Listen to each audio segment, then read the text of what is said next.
Halo, Assalamualaikum warahmatullahi wabarakatuh. Berjumpa lagi di channel YouTube Guru Online. Kita akan membahas seputar PPG dalam jabatan 2024 yang tanda-tandanya sudah mulai akan dibuka sebentar lagi. Nah, kali ini kita akan membahas tentang 6 hal yang perlu diperhatikan pada data Dapodik supaya kita terpanggil untuk melaksanakan PPG dalam jabatan tahun 2024. Kenapa sih kita harus betul-betul memperhatikan data-data kita ketika kita akan mengikuti PPG dalam jabatan tahun 2024? Nah, karena pada saat kita mengikuti program Kemdikbudristek, dan PPG dalam jabatan ini kan termasuk salah satu program Kemendikbudristek. Jadi apabila ketidaksesuaian data, itu misalkan termasuk penulisan nama, penulisan gelar, NIK, NUPTK, nah itu memungkinkan proses verifikasi dan validasi gagal. Jadi apabila kita tidak mengikuti rambu-rambu yang diminta sesuai juknisnya, maka bisa jadi pada saat verifikasi dan validasi gagal. Artinya gimana mau terpanggil apabila di verifikasi awal dan ketika validasi saja sudah gagal. Nah, jadi kita harus betul-betul memperhatikan ya Bapak Ibu. Nah, kita lihat. Pastikan data Dapodik Bapak atau Ibu guru sudah sesuai dan ditulis dengan benar. Jadi yang pertama, penulisan nama sesuai dengan KTP ya. Jadi penulisan nama tidak disingkat. Misalkan namanya Muhammad Randy tetapi ditulis dengan M Randy, itu salah.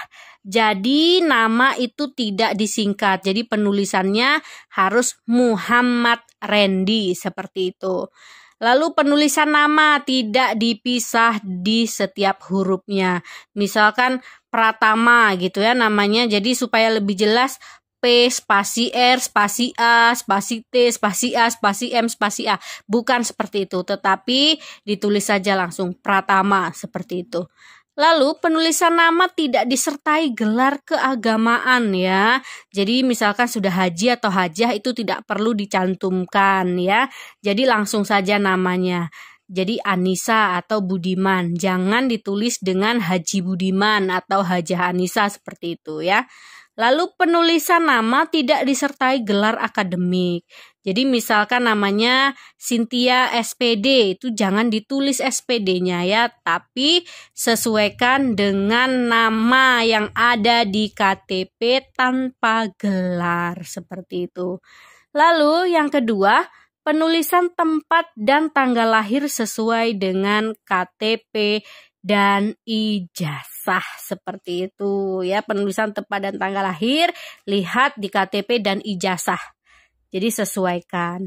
Nah, lalu yang ketiga, pastikan NIK atau NUPTK sudah benar. Jika tidak benar atau typo akan menyebabkan verbal PTK tidak valid. Jadi validasi NIK dan perbaikan nomor identitas ini dapat dilakukan melalui verbal PTK dengan bantuan operator sekolah. Jadi yang keempat, masukkan data lengkap riwayat pendidikan. Nah, utamanya ini pendidikan S1 ya, berdasarkan program studi Bapak Ibu ketika kuliah. Lalu, yang kelima, jika belum melaksanakan PPG, pastikan hanya terdaftar di satu status sekolah induk. Jadi jika terdaftar di 2 status sekolah induk, maka harus menentukan salah satu sekolah induk. Jadi apabila terdaftar di 2 sekolah induk, maka tentukan pilihan ya, supaya dapat diverifikasi dan divalidasi. Lalu yang keenam, pastikan pada Dapodik sesuai jenis PTK-nya.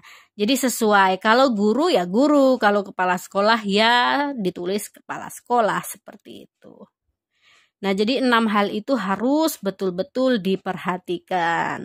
Jadi, hal apa saja yang memungkinkan verbal data gagal? Jadi, apabila penulisan nama tidak sesuai dengan KTP, data tempat tanggal lahir itu tidak sesuai, kesalahan input NIK atau NUPTK, tidak tercatat riwayat dan data pendidikan S1-nya, lalu tercatat pada lebih dari 1 status sekolah induk, dan jenis PTK pada Dapodik bukan merupakan guru atau kepala sekolah. Jadi jika ada ketidaksesuaian data, dapat diperbaiki segera ya Bapak Ibu dengan operator sekolah atau dinas pendidikan. Nah, jadi sekian saja informasi seputar PPG dalam jabatan tahun 2024. Jangan sampai ketinggalan informasi-informasi penting lainnya. Silahkan subscribe channel YouTube Guru Online. Terima kasih. Wassalamualaikum warahmatullahi wabarakatuh.